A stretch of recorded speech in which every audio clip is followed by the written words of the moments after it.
Hello friends, नमस्कार। स्वागत है आप सभी का एजुकेशन मंत्रा में। देखिए 21 अप्रैल के दैनिक रोजगार समाचार को यहाँ पर कवर करेंगे।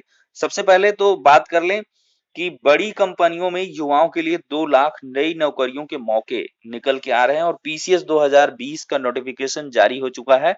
आज से ऑनलाइन आवेदन भी किया जा सकता है। यूपी बोर्ड की कॉपियों के मूल्यांकन में दोगुना समय लगेगा और यूपीपीएससी आरओ 2017 के चयनितों को सत्यापन के लिए करना होगा इंतजार। इग्नू ने आवेदन तिथि भी बढ़ाई। तो इस प्रकार की सारी रोजगार अपडेट्स को वन बाय वन देखेंगे। सबसे पहले तो चर्चा कर लें बड़ी कंपनियों में युवाओं के लिए किस प्रकार से 2 लाख नई नौकरियों के मौके हैं। देखिए लॉकडाउन के दौरान देश में आईटी, ई कॉमर्स, बीमा एवं बैंकिंग सेक्टर में रोजगार के अवसर बढ़े। देखिए महामारी के कारण लॉकडाउन होने से नौकरियों पर संकट गहराने के बीच एक अच्छी खबर आई है।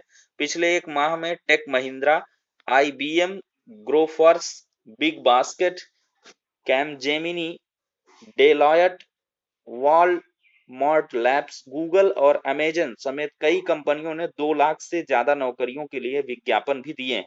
मानव संसाधन क्षेत्र से जुड़े विशेषज्ञों का कहना है कि अनिश्चित दौर में नियुक्ति प्रक्रिया थोड़ी धीमी हो जाती है, पर आईटी, बैंकिंग, बीमा और ई कॉमर्स में नियुक्तियां जो प्रक्रियाएं हैं वो तेजी से हो गई हैं। लॉकडाउन के हटने और कामकाज दोबारा शुरू होने पर नई नियुक्तियां सुनिश्चित करने के लिए नौकरियों के लिए आवेदन के विकल्प को खुला रखा गया है। सबसे ज्यादा आईटी में देखिए नौकरियां हैं। आशंका थी कि आईटी क्षेत्र में नौकरियां तेजी से घटेंगी। इसके उलट पिछले एक माह में जिन नौकरियों के लिए विज्ञापन दिए गए हैं उनमें से 79% आईटी क्षेत्र से हैं।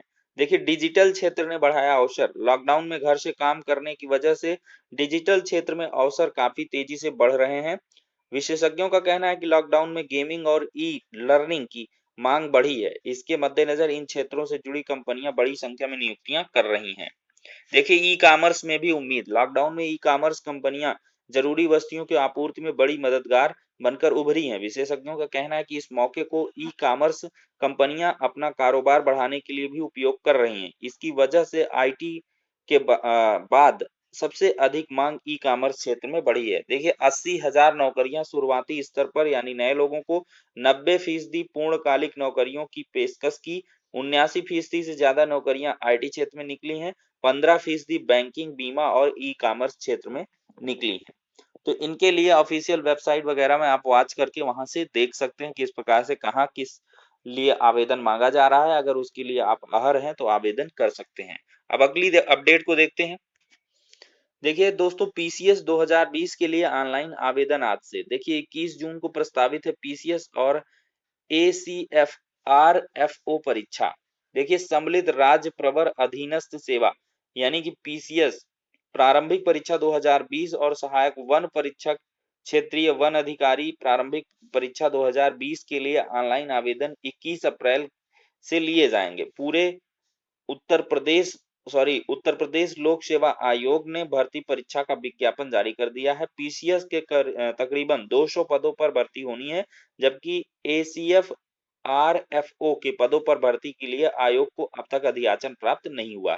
आयोग के कैलेंडर में पीसीएस और एसीएफ आरएफओ प्रारंभिक परीक्षा 21 जून को प्रस्तावित है। इस परीक्षा का विस्तृत विज्ञापन मंगलवार को आयोग की वेबसाइट पर जारी किया जाएगा।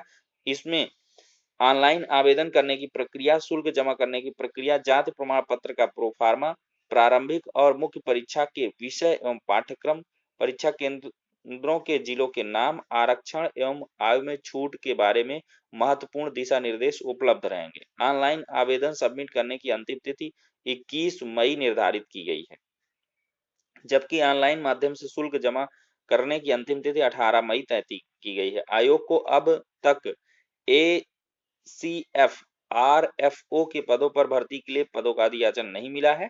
इस बारे में आयोग के सचिव जगदीश का कहना है कि प्रारंभिक परीक्षा के परिणाम से पहले तक अधियाचन प्राप्त होने की स्थिति में पदों की संख्या को सम्मिलित कर लिया जाएगा। देखिए घट बढ़ सकती है रिक्तियों की संख्या। रिक्तियों की संख्या विशेष परिस्थितियों में शासन के अनुरोध पर घट बढ़ सकती है। इस परीक्षा के लिए वही अभ्यर्थी आवेदन कर सकें जिनकी आयु 1 जुलाई 2020 को न्यूनतम 21 वर्ष और अधिकतम 40 वर्ष हो। इस प्रकार दिव्यांग जनों के लिए अधिकतम आयु 55 वर्ष से अधिक नहीं होनी चाहिए। बाकी आरक्षित वर्ग के अभ्यर्थियों को आयु की सीमा में नियमानुसार छूट भी मिलेगी। बढ़ते हैं अपनी अगली अपडेट की ओर कि यूपी बोर्ड कापियों के जांचने में लगेगा दोगुना समय। देखिए सोशल डिस्टेंसिंग, कोरोना वायरस से पहले 10 दिन में कापी जंचवाने का था लक्ष्य। मूल्यांकन केंद्रों पर बचाव के लिए 2-2 मीटर पर बैठे हैं शिक्षक। देखिए सोशल डिस्टेंसिंग से यूपी बोर्ड की कापियां जांचने में अब दोगुना समय लग सकता है। 1/3 कर्मचारियों के साथ बोर्ड मुख्यालय सोमवार से खुल गया है। इस समय सबसे महत्वपूर्ण काम प्रदेश के 275 केंद्रों पर रखी 3 करोड़ 10 लाख से अधिक कापियों का मूल्यांकन है। इसके लिए शासन से आवश्यक मार्गदर्शन लेते हुए जिलों को निर्देश भेजे गए हैं। कापियां जांचने में सोशल डिस्टेंसिंग का खासा ध्यान रखा जाएगा। इसके चलते दोगुना समय लगने का अनुमान है। ऐसे में परिणाम जून के दूसरे सप्ताह से पहले आना मुश्किल है। कोरोना के कारण जो हालात पैदा हुए हैं उनमें 15 से 20 दिन में कापियां जांचने का अनुमान है। जिन स्कूलों को मूल्यांकन केंद्र बनाया गया है वहां बैठने की सीमित जगह है। पहले एक टेबल पर चार टीचर बैठकर कापियां जांच लेते थे, लेकिन केंद्र सरकार की गाइडलाइन के अनुसार अब 2 लोगों के बीच कम से कम 2 मीटर की दूरी रखनी होगी। यही नहीं, सभी 275 मूल्यांकन केंद्रों पर एक साथ मूल्यांकन शुरू होना भी मुश्किल है। आगरा, लखनऊ, नोएडा, मेरठ, सहारनपुर, मुरादाबाद जैसे जिलों की समीक्षा करनी होगी, क्योंकि इन जिलों में 50 से अधिक कोरोना मरीज हैं और कई मोहल्ले हॉटस्पॉट हैं। तो देख सकते हैं जून के दूसरे सप्ताह में ही रिजल्ट आने की उम्मीद है। बढ़ते हैं अगली अपडेट की ओर कि आरओ के लिए करना होगा इंतजार।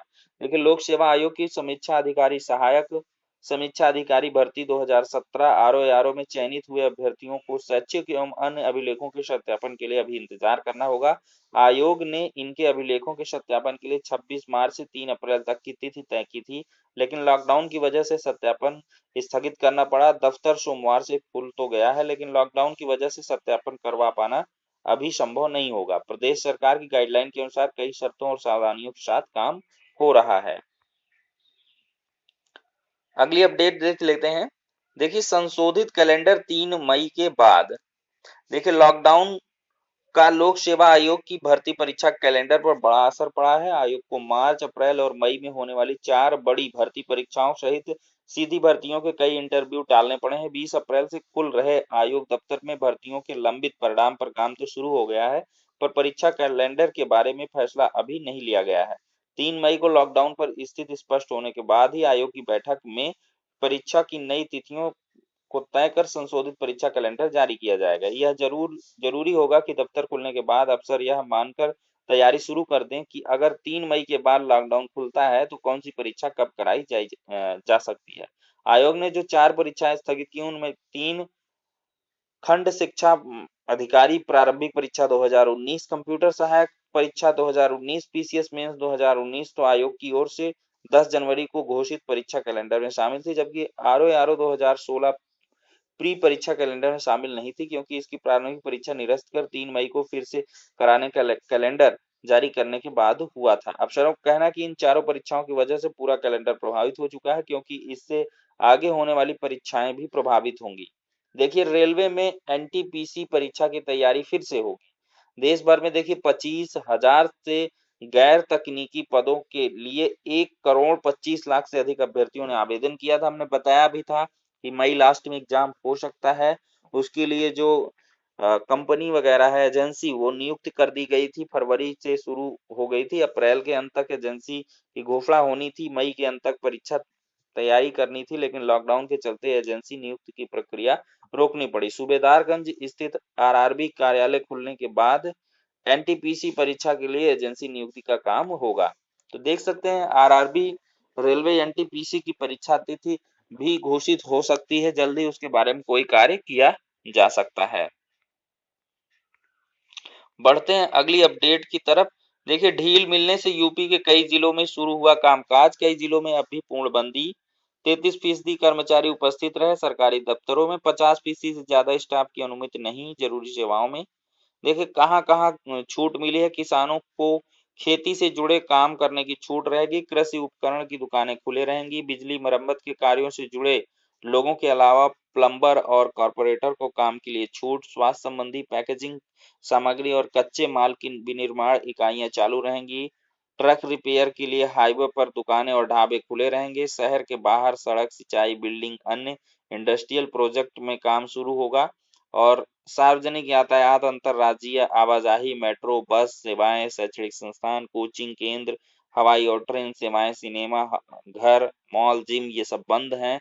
सभी सामाजिक, राजनैतिक, खेल, धार्मिक समारोह, अंतिम संस्कार 20 से ज्यादा लोग नहीं जुट सकेंगे। ई कॉमर्स कंपनियों को काम शुरू करने को कहा गया, लेकिन गैर जरूरी उत्पाद बेचने की छूट नहीं। यूपी में सरकार ने छूट देने का फैसला जिला अधिकारियों पर छोड़ा, वे हालात देखकर निर्णय लेंगे। देखिए कुल मिला